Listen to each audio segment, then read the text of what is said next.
Watch how I make this adorable Love You to the Moon and Back print with my baby's hand and footprints. She's 10.5 months old in this video.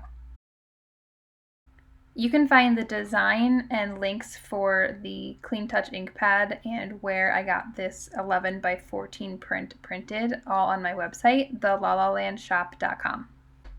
Okay, so I put the ink pad sheet face down and then tape just a little bit on the top to secure it when I'm getting her handprints. And then I'll just tape the other side down for the other O.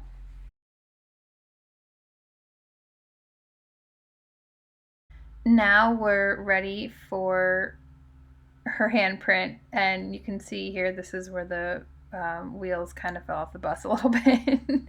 I should have taped the actual print to the counter as well so she couldn't move it around like she's doing here, but we eventually got it and it came out good enough. Now, if you look close enough on the left one, you can see it cut off part of her finger because it wasn't big enough, but it still looks really good.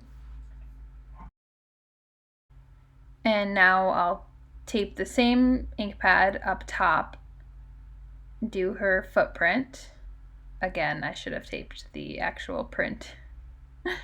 So do her left and then remove that. And then we'll tape the other one. This one I did on an angle, it just seemed to work better. And then grab her right foot, press that down. And it's a great messless way to do her hand and fingerprints. You can find the design on thelalalandshop.com and the link for the ink pads as well.